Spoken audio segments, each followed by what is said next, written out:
Hello and welcome, everyone. This is Rich Berliner from 5th Gen Media at the Connected Virtual Tech Event, Day 2. We have a terrific panel for you today.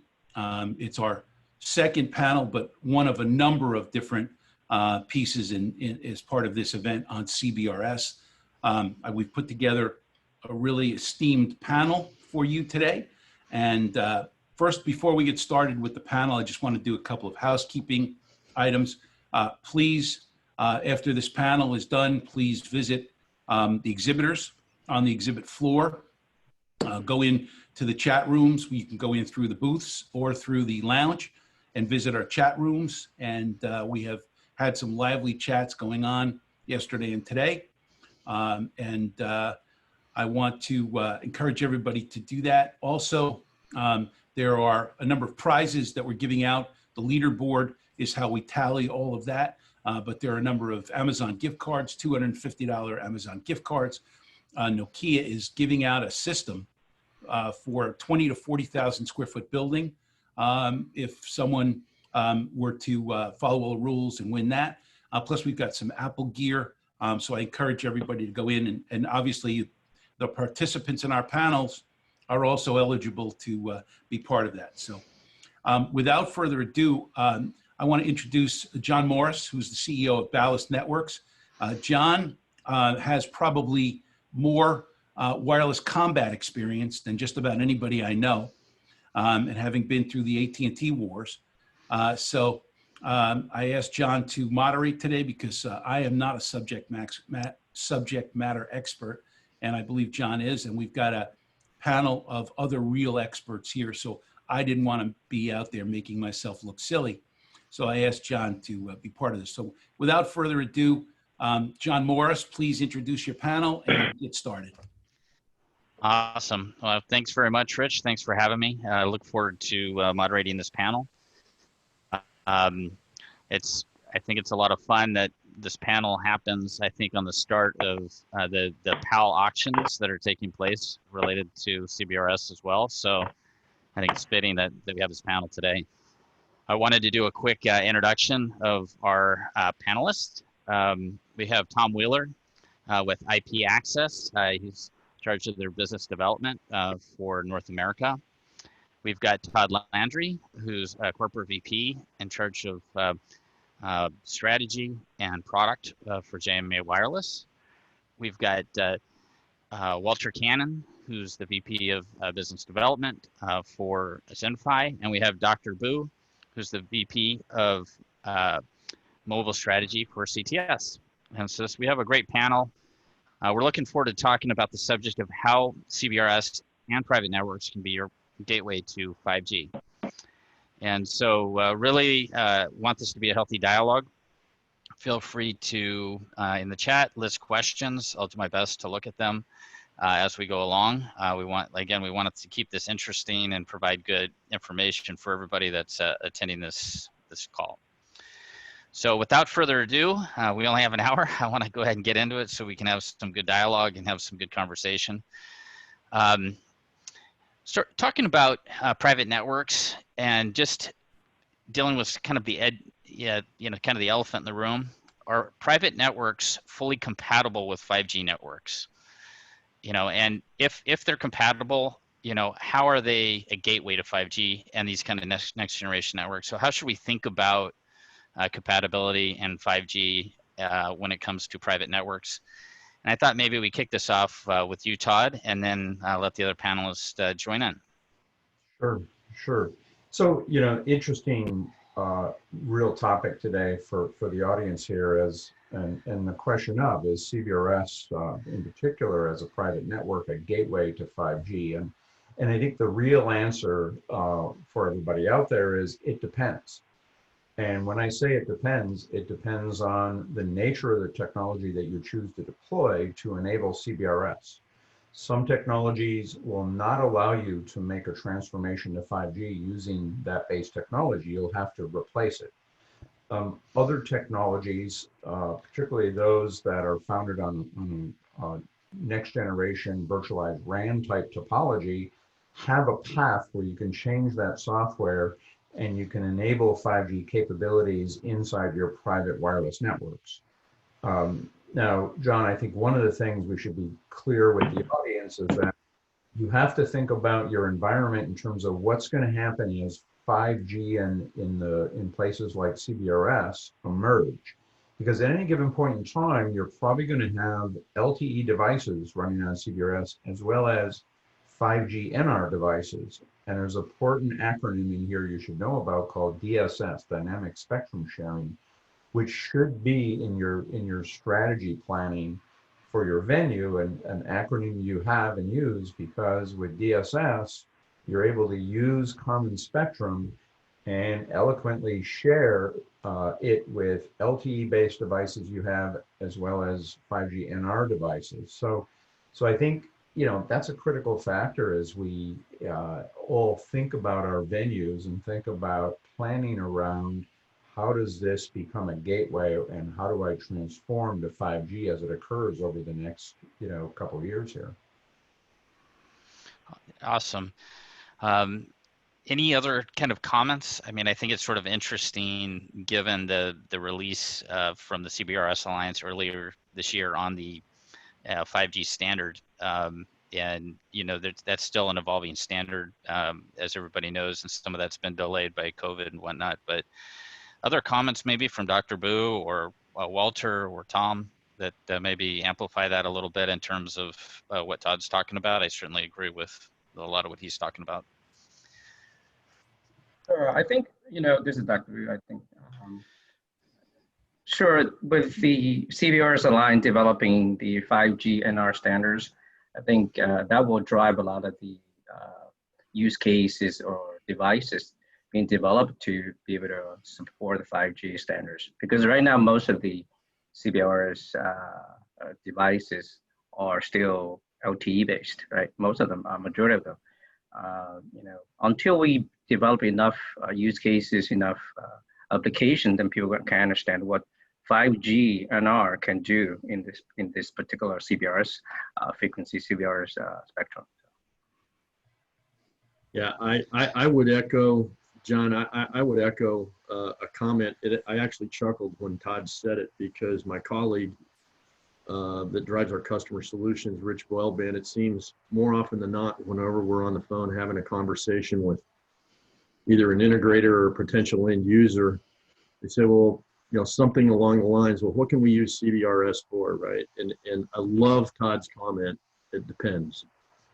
I think we're going to start a consulting firm. Rich and I often talk about it on the background, saying we're going to start a consulting firm for this space, and it's called It Depends. And to dovetail onto what Dr. Bu said, it really does. I think Dr. Bu mentioned something very, very critical that all of our listeners should be thinking about, and it's about the use case, right? What is it that we're trying to accomplish, and have some clear definition around that. And I think once you get that time spent with your vendor of choice or vendors of choice, your vision of how to digest a private LTE network becomes very much more clear. My 2 cents. Yeah, definitely. Well, I think, Walter, do you have any kind of final thoughts on this before we move on to the next topic? I agree. Excellent. I agree with all of them. Awesome.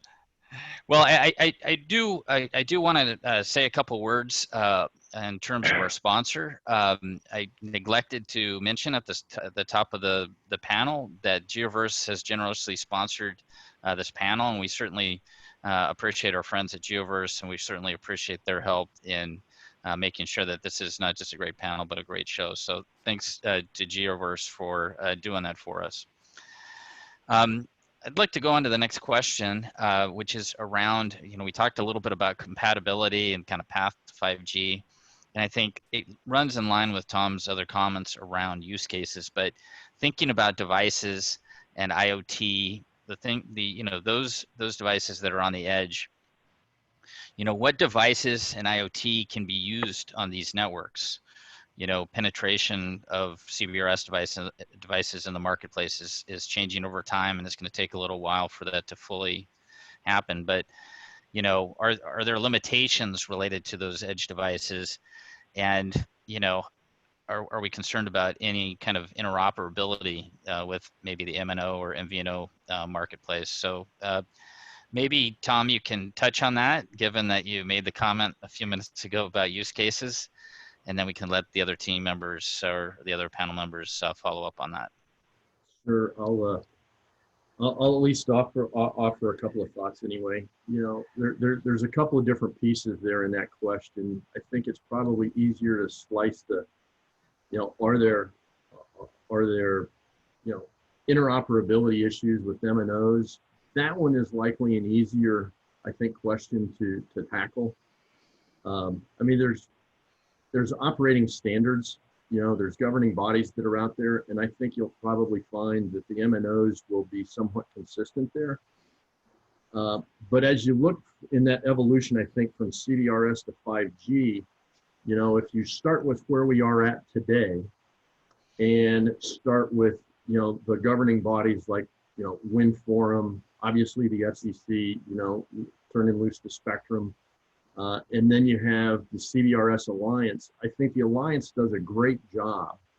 If you go to their website, it lists literally all of the CBRS compliant or compatible devices, right? And they range anywhere from, you know, a simple device in our iPhone, from an iPhone 11 to, you know, iPad Pros, tablets, LTE routers. I mean, the list literally goes on, and that list continues to grow. Seems like every week there's devices that are out there that are compatible.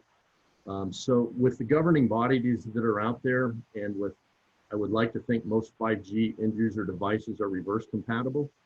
I don't see it as an issue as it relates to CBRS today. And, you know, Todd may have some further thoughts, because I know JMA is going down the road with, you know, from a 5G perspective as well.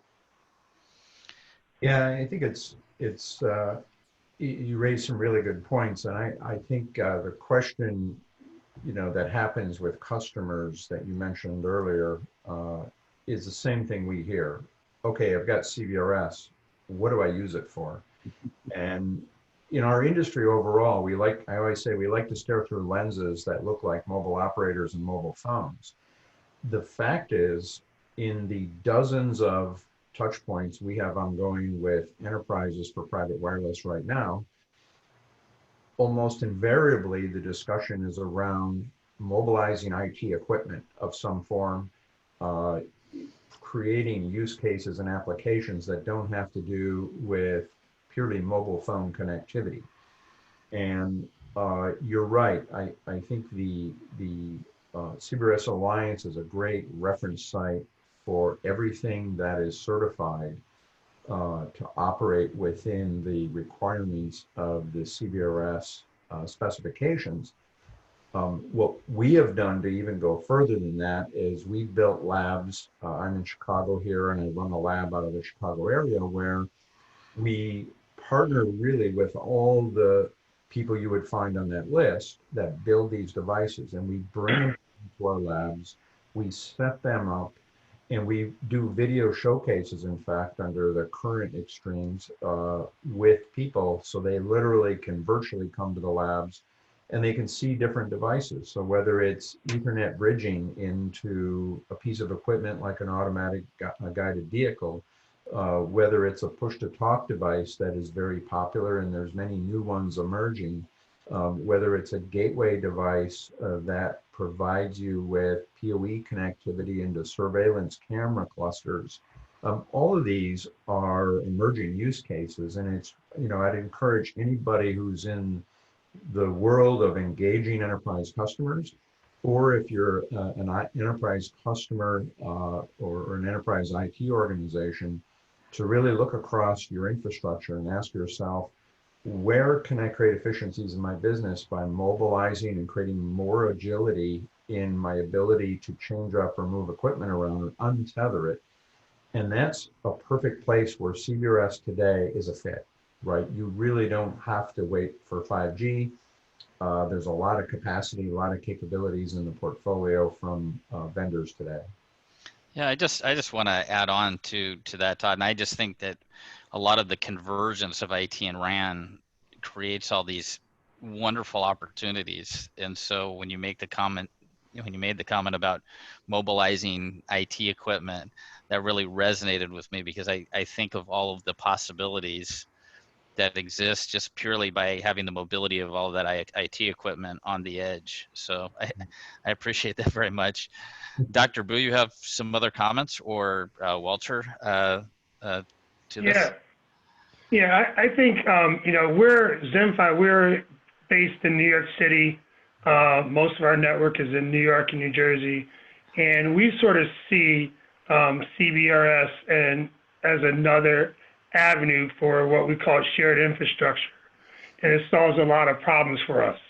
So there's places where, a couple of things, there's places where it's too expensive to do what we love to do, which is build a lot of fiber. So we can use CBRS as a transport mechanism for connectivity, and that really helps out. I also think, as from an in-building perspective, I think there's a lot of in-building if the real estate people, and we do have some smart ones out there, get a hold of it. I think that the real estate people understand that it's a better way to service your customers and provide some type of connectivity. And it could solve a lot of problems that we have, especially if you think about the inner cities where we have problems with crossing the digital divide, and how do you provide connectivity for people. New York City had over 1 million school kids, and I think it was like 35 or 40% of them didn't have ample connectivity. Imagine if we could provide a CBRS network in public housing. Sure, there's Wi-Fi, and Wi-Fi 6 is definitely going to solve a lot of problems as well, but I think this is another layer of shared infrastructure that's, unlike Wi-Fi, is properly managed. And as everybody, like the smart guys out there, like JMA and everybody in ip.access, you guys start to work out the kinks from a connectivity standpoint. We believe that we'll have some real economies of scale participating and providing infrastructure for CBRS and any other coming shared spectrum. Definitely. I just want to tag on to that and just say that I think the quality of service guarantees that you can get specifically with CBRS is really material relative to doing things on a sort of a traditional Wi-Fi network. And I think sometimes that's lost on people.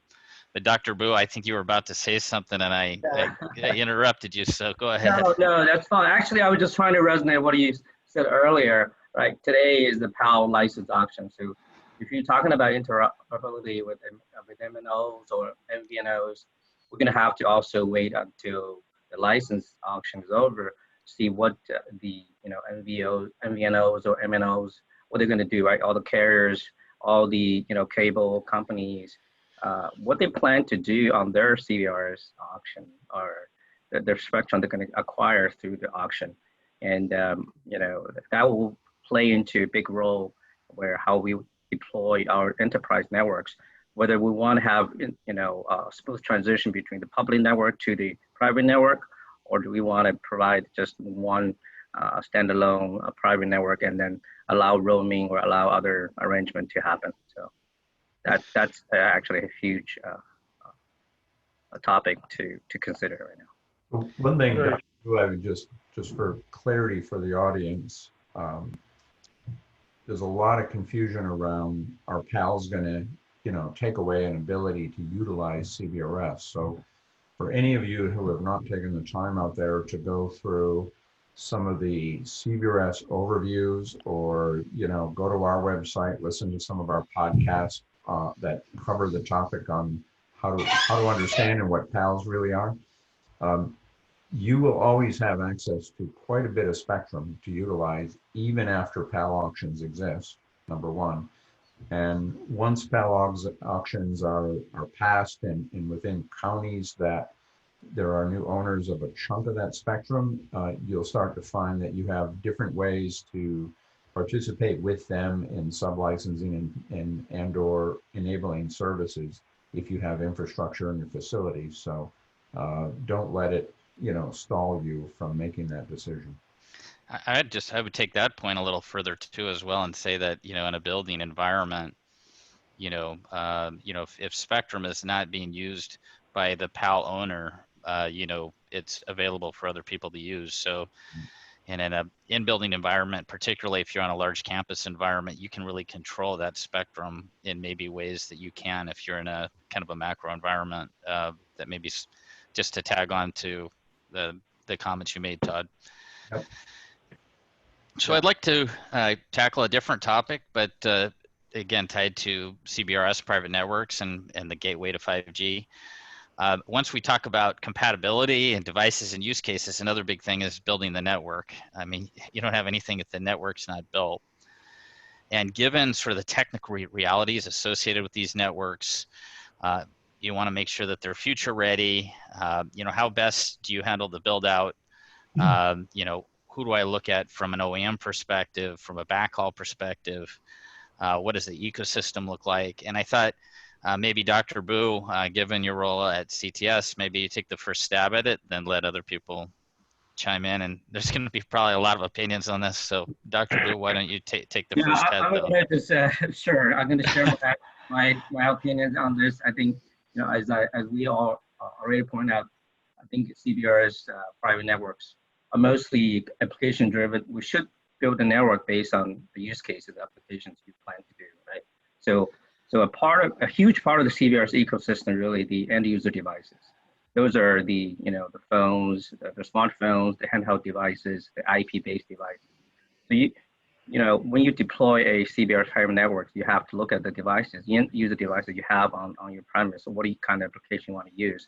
And then you can decide what type of network you want to design and deploy. For example, if your main use cases are cellular, voice, and data, obviously you want to make sure that the cell phones or the smartphones are, CBRS capable, and then also have the migration path to support 5G NR standards in the future. I know. Then for some of the handheld devices, those scanners, those kind of things are usually made by laptop companies, Dell, Zebra.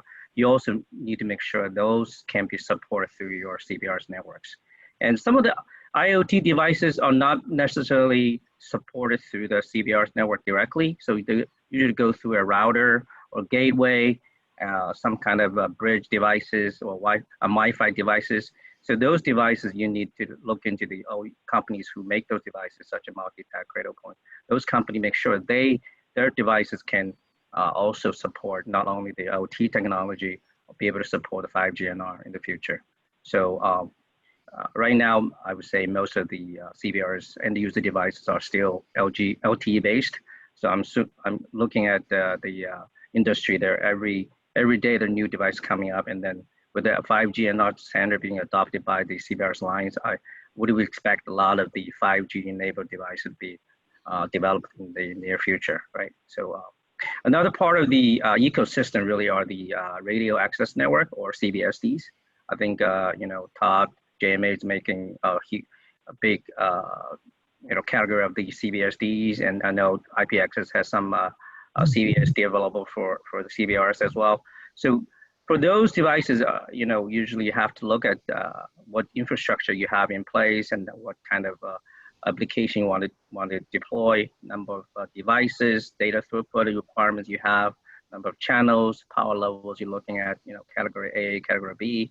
Those are all the considerations you have to, put together to decide which kind of equipment you're going to choose, right? So typically you have 3 different kinds: small cell type devices, or access point type of devices, or traditionally some of the DAS remote kind of devices. So you have to select one of the, one kind or the other to make sure that fits in your premise, your building or your infrastructure, and then also meet your plan for migration to the 5G standards.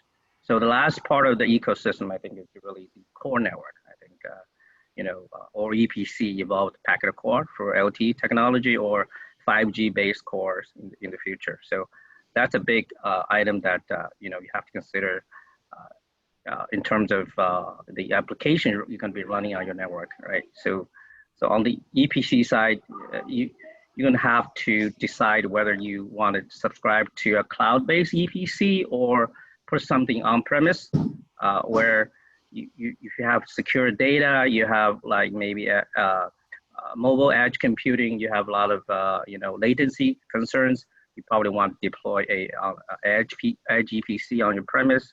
But if you only deploy traditional voice data and IoT devices, you could do a cloud-based EPC subscription. Then because there's so many companies, so many vendors are providing all this ecosystem. I think one of the roles that company like us, CTS integrators, is to help our customer understand the ecosystem and pick the right choices in terms of end user devices, applications, and CBSDs, and also the EPC providers. So I think, Dr. Bu, I love your introduction there, and one of the questions I'd have for both you and the rest of the panel, I think it's relevant. When we're kind of going through this process of talking about building the network, there was a question that came in that I think is pretty topical around implementing a private LTE or a CBRS network, private network, if you've already have Wi-Fi, and how that looks when you've already got that cabling. So I'm fine if Dr. Bu, you want to address that, but I'd like to address it because it came through, or Todd, if you want to address, I'm happy to talk on it too, but go ahead, Todd, maybe. Yeah, I saw the question, John, and it's a good one, because I hear this question every day. In fact, it is one of the podcasts we put out there, I did personally, to kind of talk about the differences here. So starting point number one is, really, when you look at CBRS, don't look at it as some trade-off for Wi-Fi or some trade-off even for licensed spectrum. In fact, more often than not, I think to Walter's point, CBRS is becoming new highway, and it's available new highway that's been made available in the U.S. by our U.S. government, FCC. And most cases, what we're really competing against or replacing is wires or fiber. And when you have fiber networks in, as you said, Walter, you need to get that last extension. CBRS can be a great technology for that. When you go inside of facilities and you're an industrial facility and you need to make your palletization line more agile so that you can change it up over time, if you go look at those in detail, you'll find they're all wired. They're not using Wi-Fi. This gives you very pervasive, very reliable, independent channels of spectrum that you can use almost as if it's an Ethernet extension over the air, right? And again, don't think about it as replacing Wi-Fi. Think about it as supplementing the tool chain you have inside of an enterprise to further mobilize more of your infrastructure. The other thing I'd add to Dr. Bu's commentary is that what we're finding in terms of building a network and getting value out of that network is, and the way we built our technology, is the ability to start to slice it. So if you talk with enterprise organizations, you're going to hear them talk about how they structure VLAN infrastructure in their organization to separate and secure certain work stream flows. Well, with this technology, we can literally take the spectrum in the air and do a level of slicing and mapping that into their VLANs to create essentially an unwired Ethernet extension network in the air that has inherent spectrum VLAN-oriented characteristics. So it's very, very powerful and very, very different than Wi-Fi, and that's why I really look at it very differently. I'd also just add on, again, I've been adding on to a few different things, but I love the idea that there's certain things that you might choose to use Wi-Fi for and use a private network for. So I think if you've got public space in a building, your common areas that you're doing your Wi-Fi that you're giving access to for your visitors, that's really different than if you've got something that's got some very specific data requirements that are sensitive from a HIPAA perspective if you're in a hospital, or if you're concerned about compliance in Europe with, you know, GDPR or whatever it is. With private LTE, it's relatively easy to handle a lot of those things. And this, at the same point, you want to make sure that people have, your visitors have amenities that they can use that may be separate from what you do in your IT back office. So I think it's really powerful, I think, to be able to choose. And slicing, I think, becomes a very technical term when it comes to 5G with network slicing and different things. But I think simplistically, I love this idea that you can choose how you deploy things and provide sort of best uses for, you know, what it is that you're trying to do. So, you know, either Walter or Tom, you have additional comments or on this topic? I like to.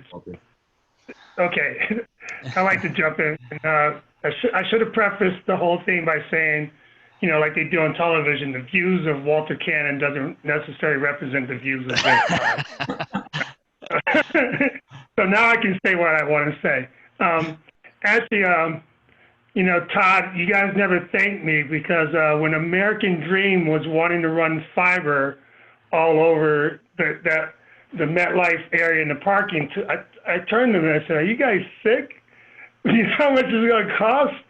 And you know, next thing I know, they're talking to you, and now it's real life. So, you know, if anybody doesn't know, the American Dream story that JMA did is a perfect example of how you can take advantage of CBRS in an outdoor environment.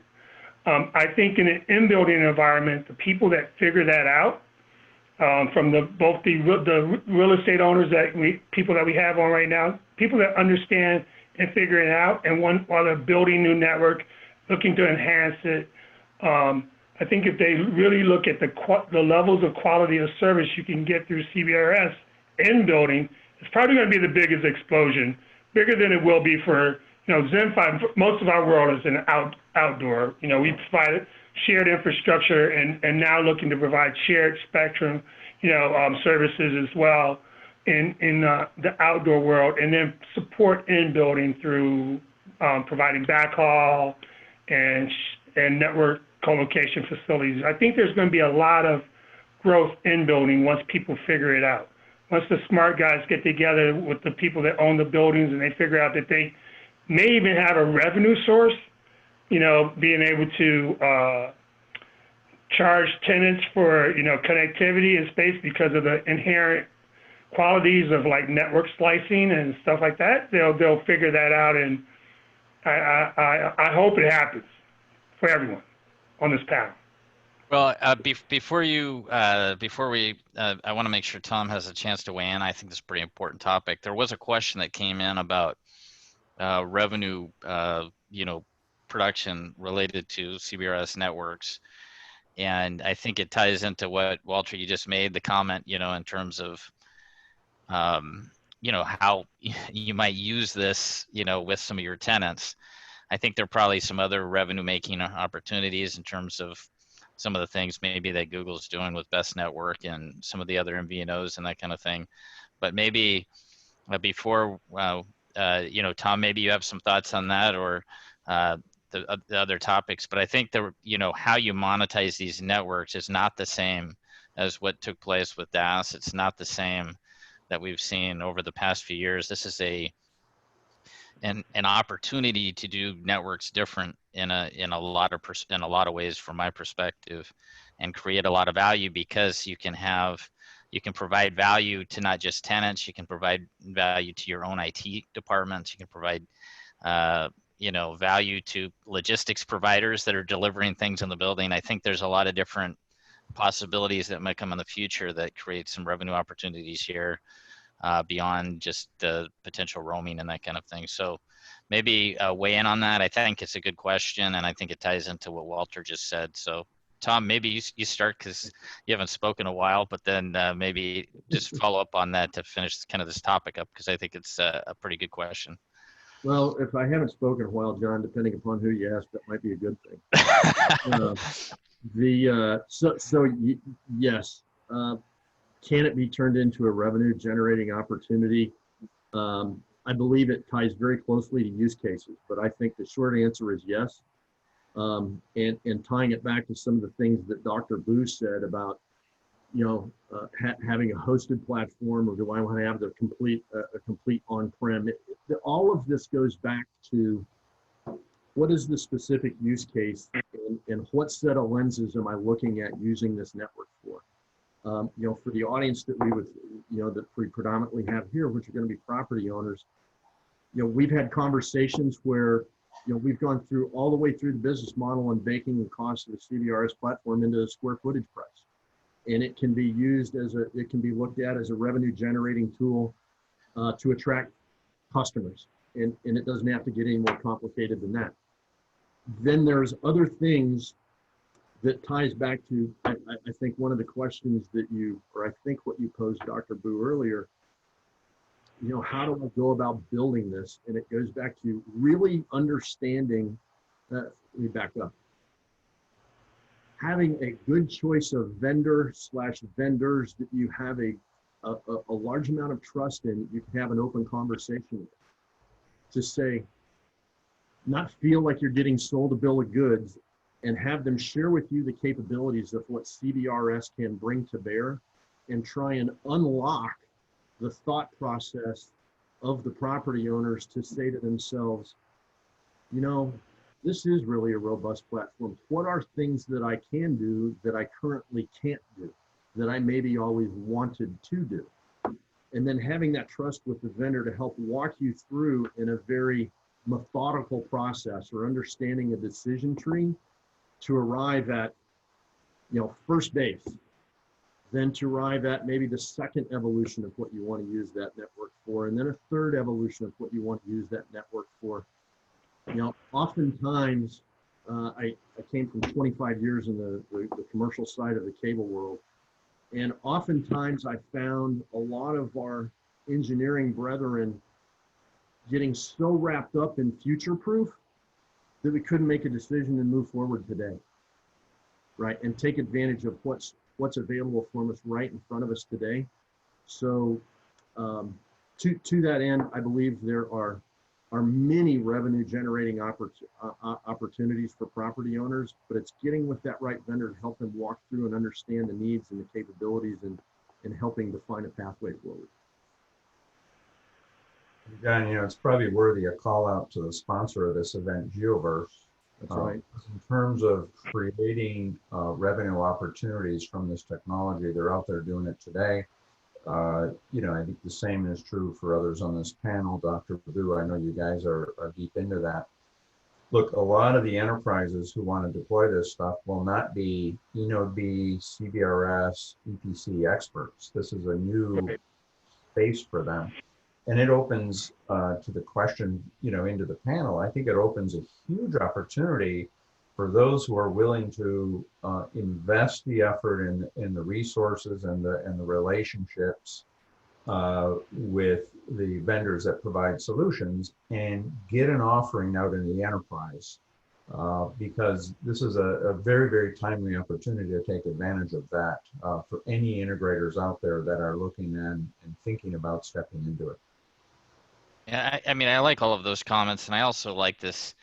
When you look at sort of the cost per square foot, I can't remember whether it was Walter, I took a note on it, but one of the panelists made the comment about, boiling things down to a cost per square foot.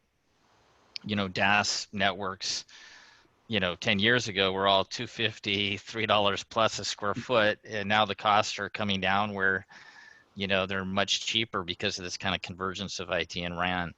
I think, being able to leverage a network for more than one thing rather than just connectivity enables you to justify, spending those kind of costs on the network, spending the capital on it, whether it's, kind of regardless of the business model. If I get a little bit of benefit from, this kind of data offload, and I get this benefit from my IT network, and I get this other benefit, I pull all that together, and you can recreate some real value in a way that was very hard if it was a pure, DAS network where you're primarily dealing with connectivity as the primary driver. And so, I really like this question. I like this line of dialogue because I think you can create a lot of value that's not one-dimensional, it's multi-dimensional. And so I think that's very interesting from that perspective. One of the things that Dr. Bu, you talked about a lot of the components of the network, but one of the things we haven't talked about is really backhaul and sort of, dealing with bandwidth and backhaul. So, talked about a lot of other parts of that network. And given where Zenfi sits, Walter, I think it'd be interesting to have you kind of opine on that a little bit. So if you don't mind talking about that and letting people weigh in terms of that the piece that connects the network everywhere else, I think that'd be great, just so we have a full picture of this. Yeah, so one of the things when we started Zenfi, after having built another fiber company and sold that, and then also built and operated 2 other ones and sold them off as well, we took a look at how both the mobile people were solving problems and how people had built networks for enterprise. And one of the things we knew that there was going to be a high densification. Their projections were, this was 2010. Projections back there were in the tens of thousands in New York City, deployment of both small cell. You started getting rumblings about CBRS, and then in dealing with the CBRS, we've been a member of the CBRS Alliance for over 3 years now. We learned that we had to make sure that we provided true backhaul, but not just backhaul. What we thought it was more of a front haul network, and the need for backhaul would just be very, very small. So we built a network that we could hit at any location.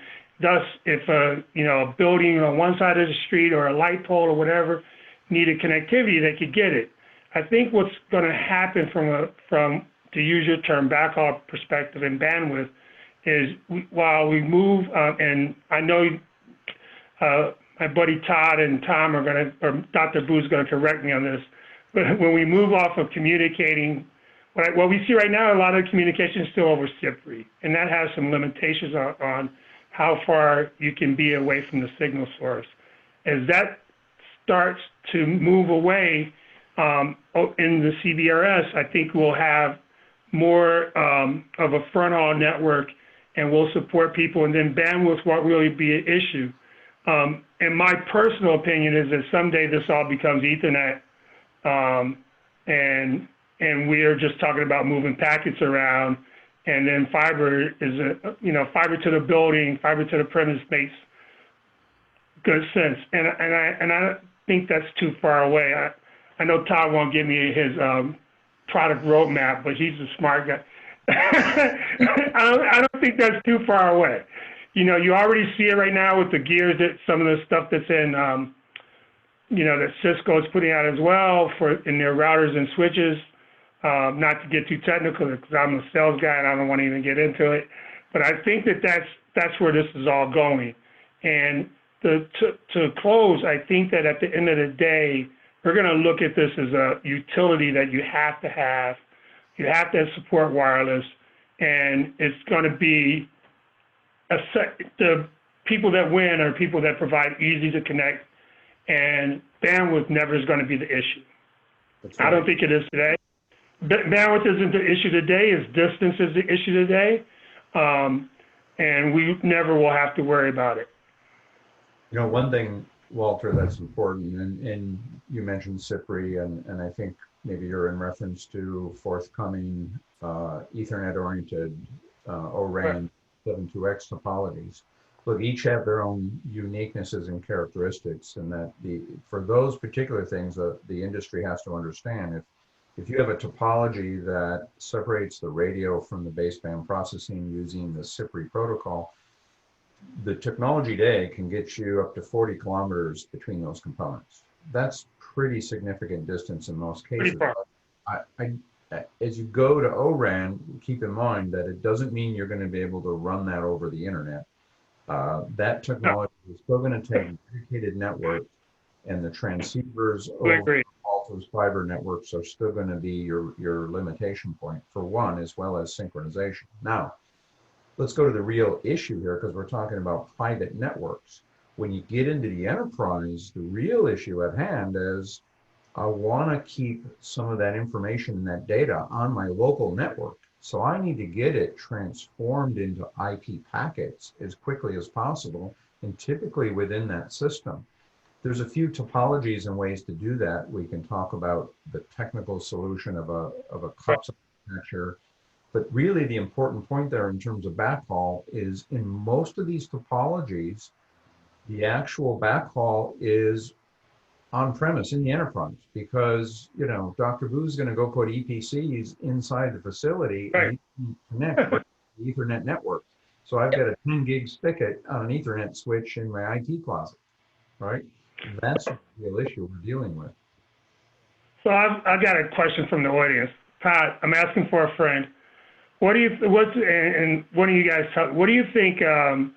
the cost, the disadvantages of whether between having all of these EPC somewhere or having a centralized located EPC, but not in the cloud, that building owners can connect to?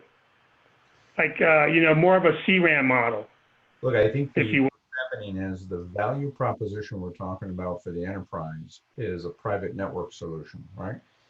When that's the case, the EPC functionality has to go on premise. Now, the licensing cost of enabling that EPC and having it on a premise or in an offsite data center is going to be about the same. Operationally, it's a question of the deployment models and the operational models. So when you have organizations like Geoverse who do this today, I know Dr. is very close to this. I think really the real cost in doing this is founded in having the resources, right? It comes back to people, NOC centers, monitoring and operating on behalf of the end customer. And whether or not that software is placed on premise or off premise is back to one of your use case questions. That's right. More so than anything. You know, I just, Todd, I've heard some other discussions around, you know, we talk about use cases. If you're the Department of Defense, you know, people may argue all day long that a virtual EPC is equally good as an on-premise EPC, but you might just want to have something that's perfectly rock solid that you don't have to worry about and have that EPC on-prem. And I think that there's decision making that it's not always about dollars and cents when it comes to some of these when it comes to some of these deployments. Yeah. That they're use case dependent, but are also people's comfort in terms of, you know, what they're actually doing in terms of that sensitivity, that privacy, and the other things that are pretty relevant. So I just it really does. It goes back, John. It goes back to what you're trying to accomplish with putting in the network, right? You know, with IP.access, we chime right in with, I think, some of the things that Walter and Todd have been sharing about deployment models, right? There's two ways we look at it. You've got the consumption model and the deployment model, right? So the deployment models, for those, you mentioned the Department of Defense, right? They're going to want all of that on site. And it also has a large part with what you're wanting to do with the data as a part of the application, of what pieces could reside in the cloud and what pieces of that network do need to reside on site. And then it also begs the question, how do I want to consume it, right?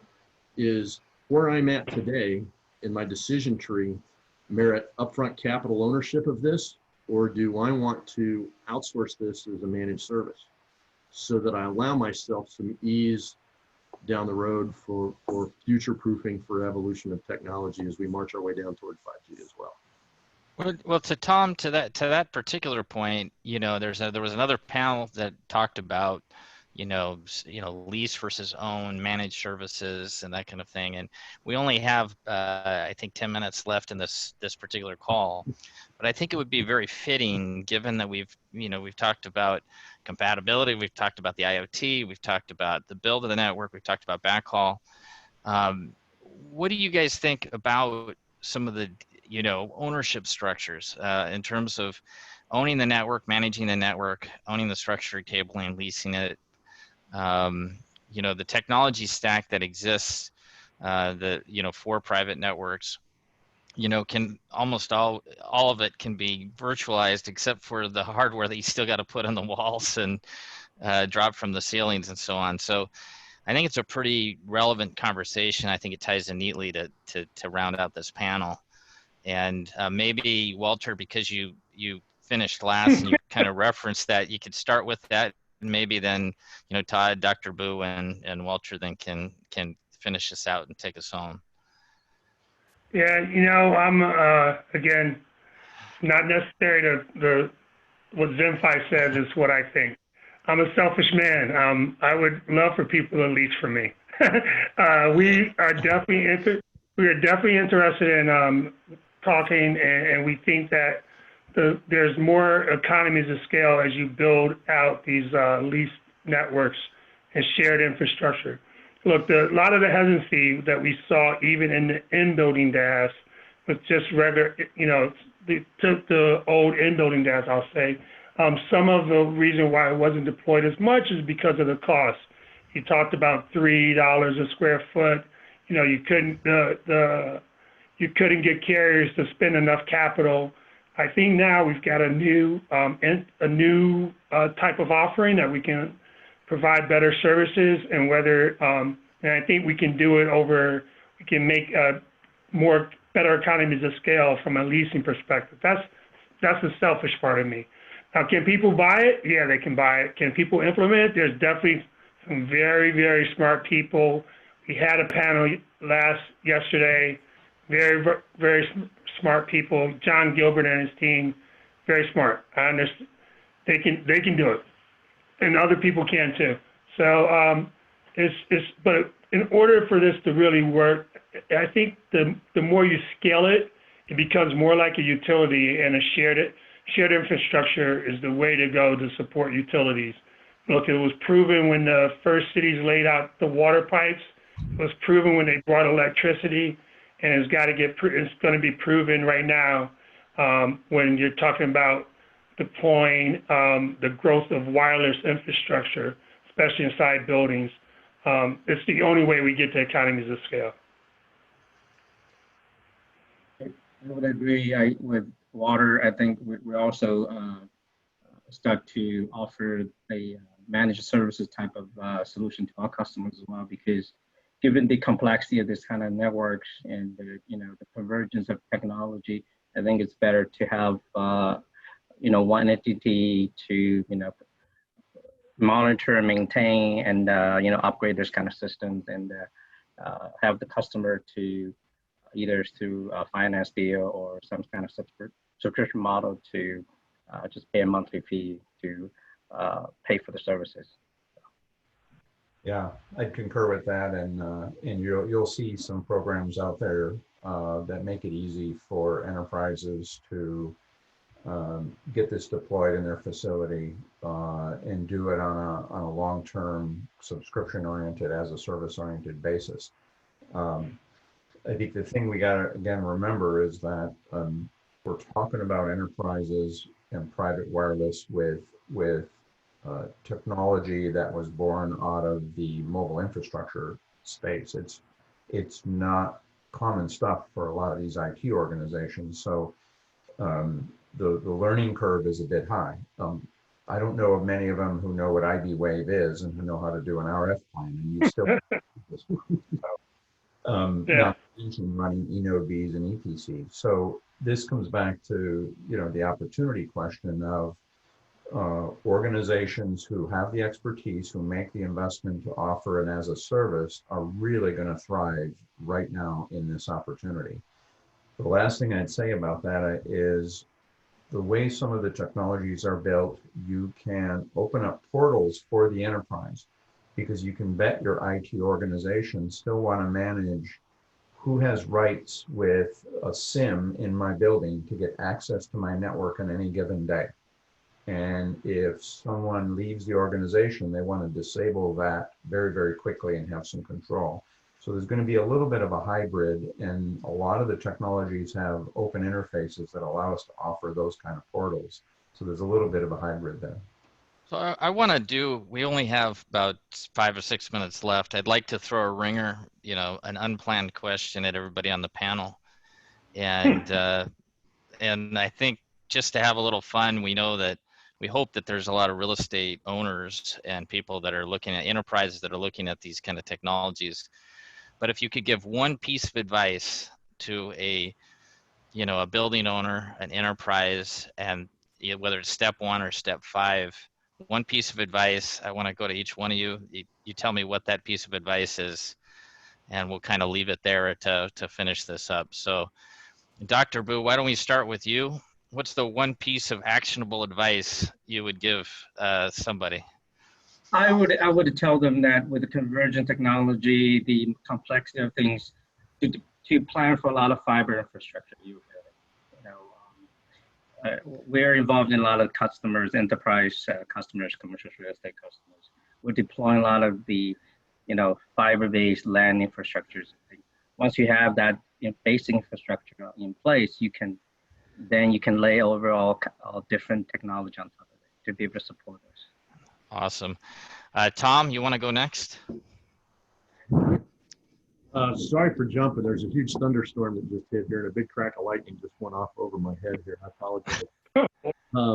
That's all right. Yeah. Well, I think I try and see it through a customer's lens, John. And if I were to offer one piece of advice, it's find an integrator that you really have a lot of faith in, that understands the mobile world, right? And that can help you with that convergence of how it comes together with an IT platform. Because I don't think there's enough emphasis on even what Todd mentioned a minute ago.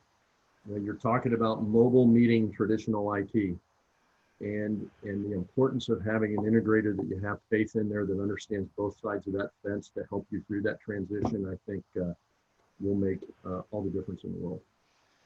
Walter? Yeah, I guess I'm going to agree with both Tom and Dr. Bu. I think that if you're talking about new builds, you should definitely plan to run as much in-building plant as you can, and plan to support wireless in your building. If you're talking about you're trying to do modifications, you should look to partner with a good integrator, design firm, and also think about, if you have a lot of properties, think about how you could use CRAN infrastructure to cut down the cost of building out